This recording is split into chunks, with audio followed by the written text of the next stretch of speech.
Okay. So, I get a lot of people in my comments saying that I never loved my brother, that I don't know anything about him except the fact that he was disabled. It's not true. And they finally pushed me hard enough on that I feel like I need to prove it. So I'm going to talk a little bit about my brother.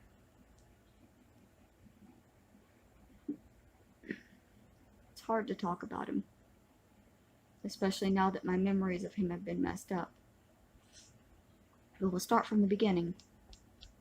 He was born a year younger than me in 1986. His name was Ronald Devon Woods Jr. He was named after his father. His father is the reason that he was handicapped. That's something that not many people in the family knew. My grandmother knew, and she told me when I was about 14, but my sisters possibly didn't know that until I wrote my book.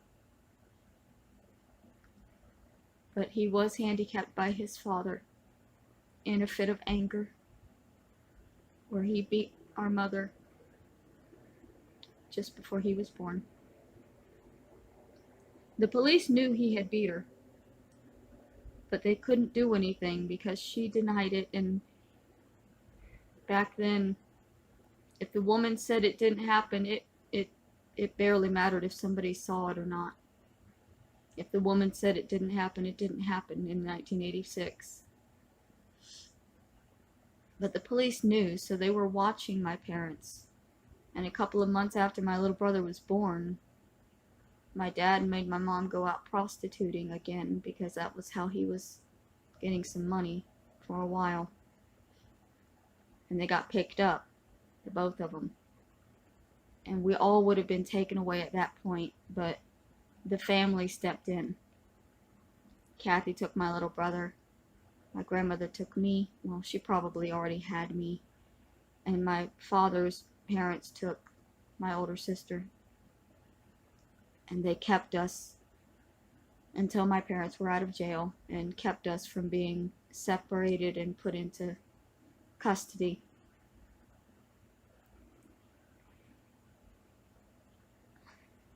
Little Ronnie was born with cerebral palsy.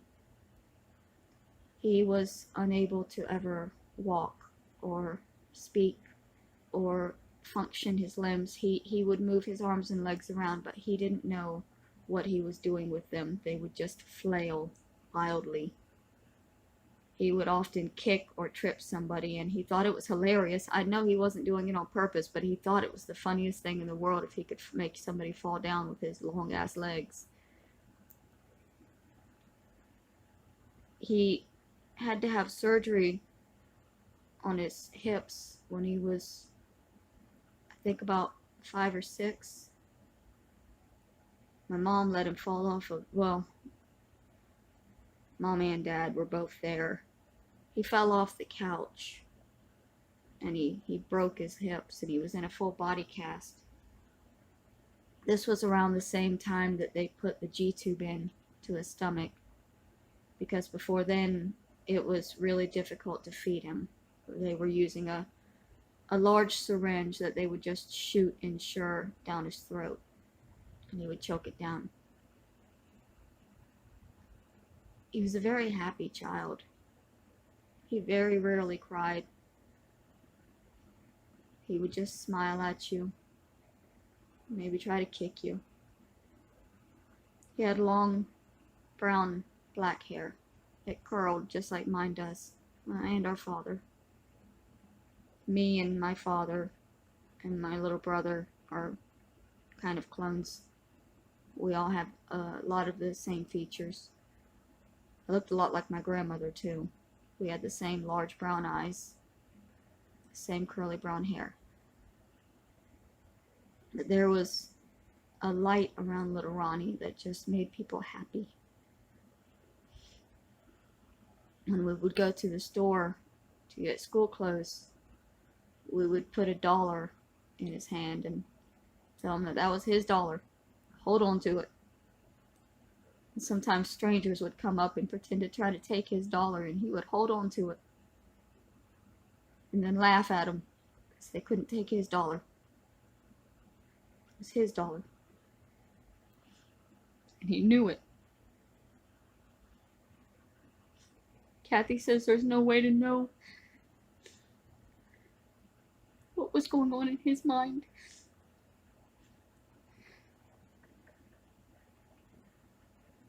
I think there's a lot more going on in his head than there is going on in ours.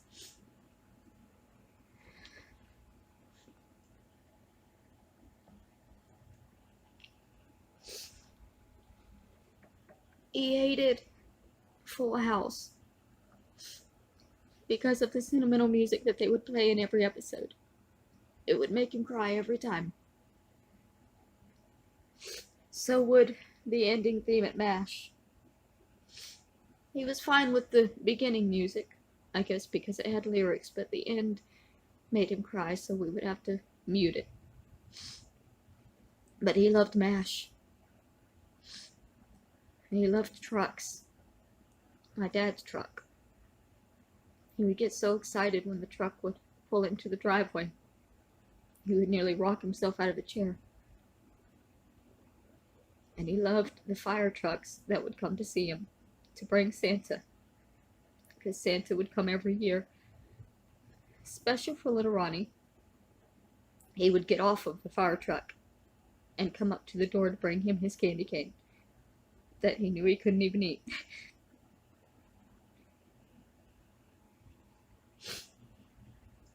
I used to read to him when my sisters would let me. Books weren't cool, so they would throw things at me and call me a nerd, and I would retreat back to my room, but sometimes I would get to sit with him and read to him. Because I believed that he understood. And I wanted him to learn the things that I was learning.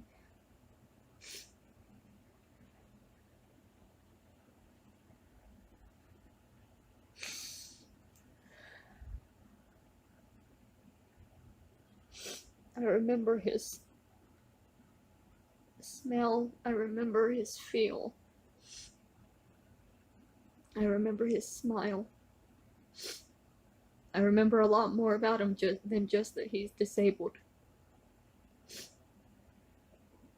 That's just the most important part when it comes to what these people are doing.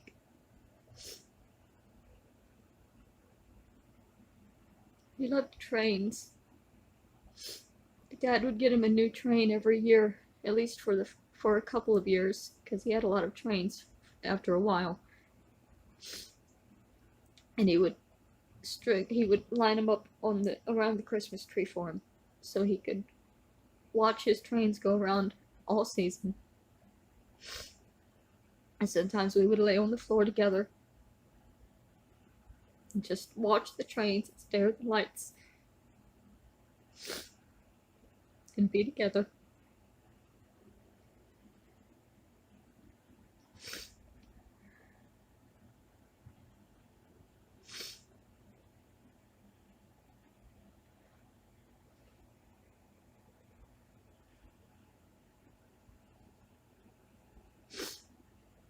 He was in school for a while. I think they pulled him out when he was 16. As soon as he was old enough to legally be pulled out of school, they unenrolled him. They didn't like the school. The school wasn't that great, to be fair. They sent home pictures of him once wearing a dress and with his hair up in a ponytail, and with a letter saying, if you want him to look like a girl, we will dress him like a girl, essentially, because he had long hair. Because his father had long hair, and they wanted him to look alike, so. But the school didn't like little Ronnie's long hair, and they would dress him up as a girl. And sometimes they would send him home with other children's clothes. I used to read the reports that he would get from school. That's how I got so excited that once about how much he weighed, because like once a month or so they would weigh him and it would be on the report. The report was always just how many times he pooped, how many times he peed, whether he needed to have his clothing changed. You know, it was never anything spectacular.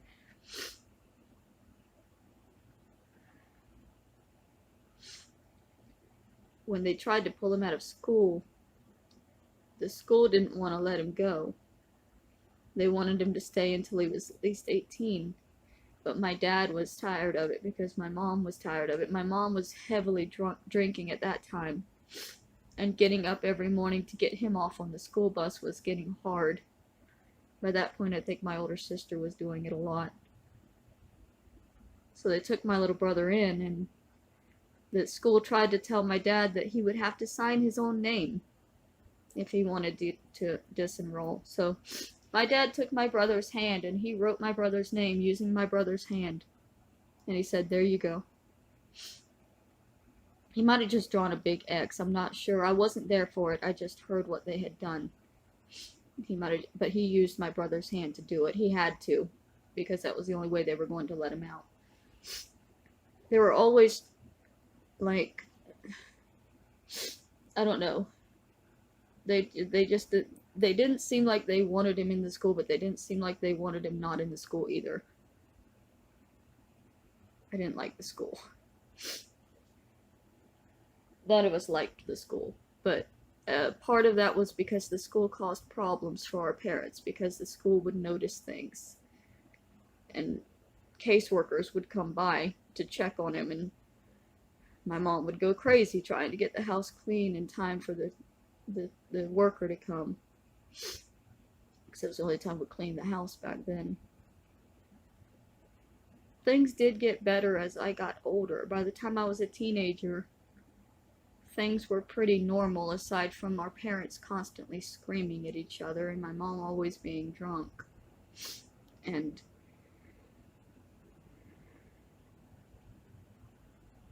But there weren't strangers coming in and out all the time anymore. And I'm veering off of Little Ronnie's story, I'm sorry. He was there when our father killed himself. He was sitting there with everybody else.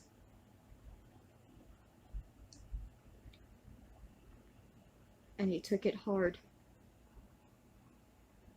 Because he did love his father. Even though his father's the reason he was the way he was, he loved him with all his heart. Bubba loved everybody with all his heart.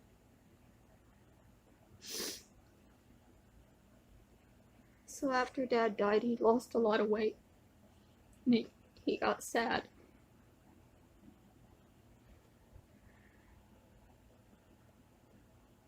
My mom didn't really have a way to take care of him. So my grandmother paid for an apartment for little Ronnie and my mom. And me and my grandmother would go by and check on him most days. Most days I was with her. She would go by every day. And then I would join her. But at that time I was married and working and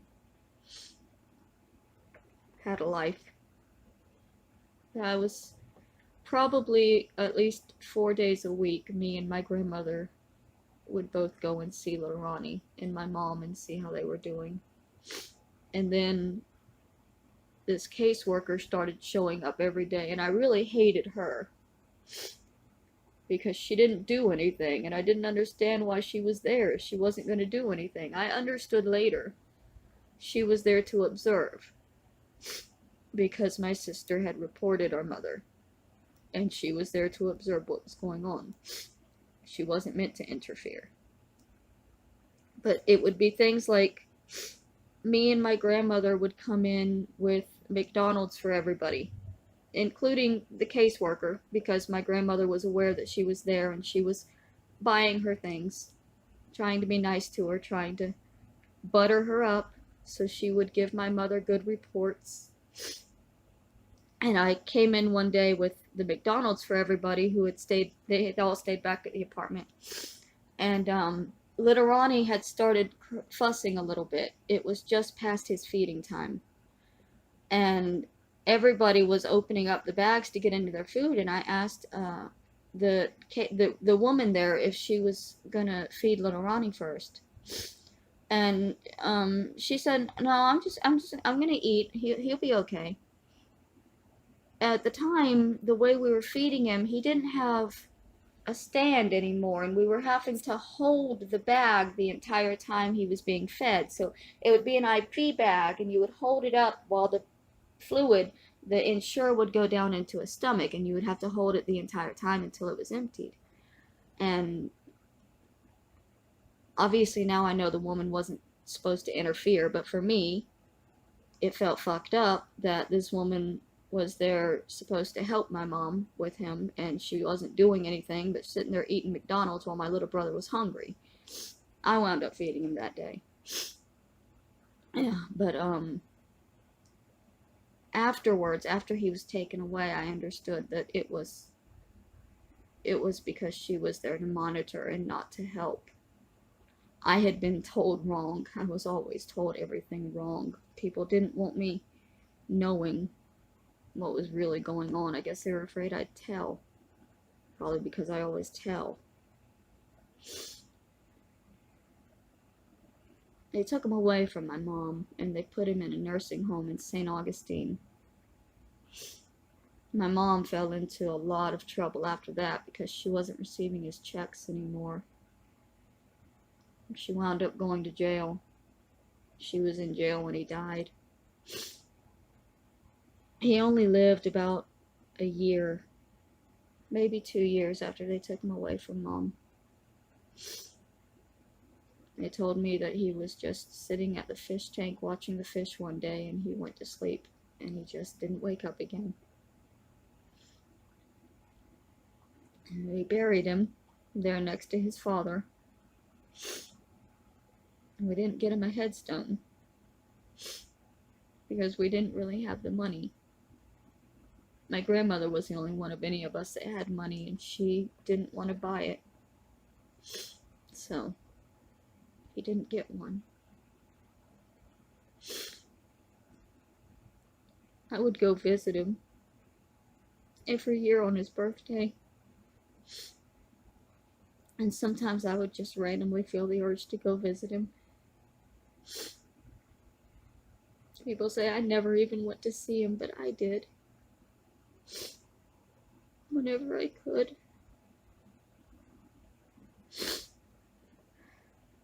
I left his father's hat at his grave for him.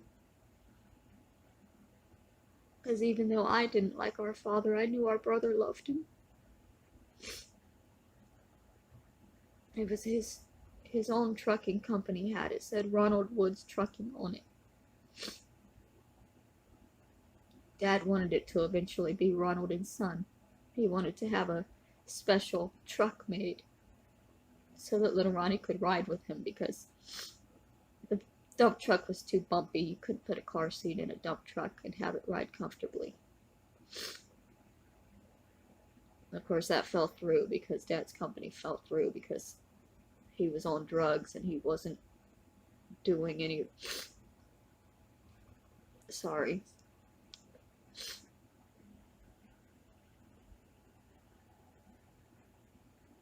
I did know my little brother. That's why it's so cruel that people are trying to convince you that I didn't even know him. Because I did. And I did love him. And love is difficult for me, because it wasn't something that was abundant in our house. But it was always emanating off of him. He was a person who was impossible not to love. So it's extremely cruel, the things that they're saying, that I didn't know him, that I didn't love him. I don't have a lot of pictures. Our family didn't take a lot of pictures. And after our dad died, The house was locked. When everybody left for the funeral, the owner came and locked the house up. And the police said we could only go in to get little Ronnie's medical equipment. They broke into the house later and stole some shit, but I don't know where all of the pictures went. Possibly my older sister has them. So I just have the ones that my grandmother had that I put on my Facebook years ago.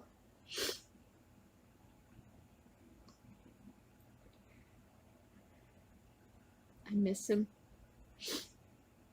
And it hurts me deeply that these people keep holding fundraisers to go to his grave for horrible reasons. If I believed that they were actually going to pay their respects, it would be different. But because the very first fundraiser was literally titled Fundraiser to Pee on Bubba's Grave, and my aunt literally went to my little brother's grave with that bottle of apple juice saying, standing in for a friend for Adonis Paul, since he didn't come to fulfill his goal, even though he earned the money for it.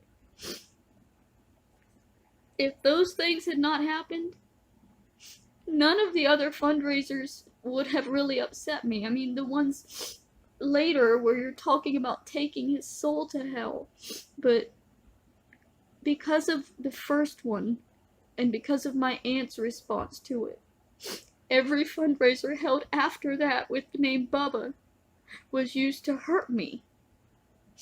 And it did. Because in my mind, it was them again trying to exploit and profit off of my little brother, who they don't even know.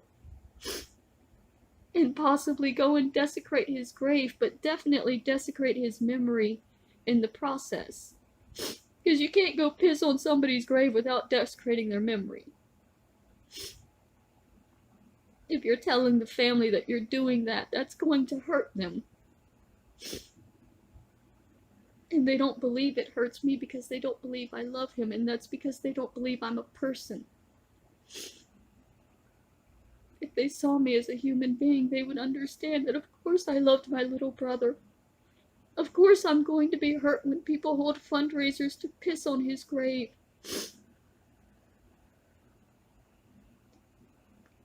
Anybody would be hurt by this. Anybody but my own abusive family. Obviously my aunt and my sisters and my cousins love this shit because this is who they are. But it's not who I am. I was always taught to be respectful of cemeteries, to be respectful of graves. You don't step on them, you don't sit on them, you don't piss on them. What you take in, unless it's a memorial, you take out. You don't leave trash. It's just the way that I was raised. So the thought of all of these people now going and holding these fundraisers and doing all of these awful things, every single one of them hurts me. Every comment about him hurts me. Because he was my little brother.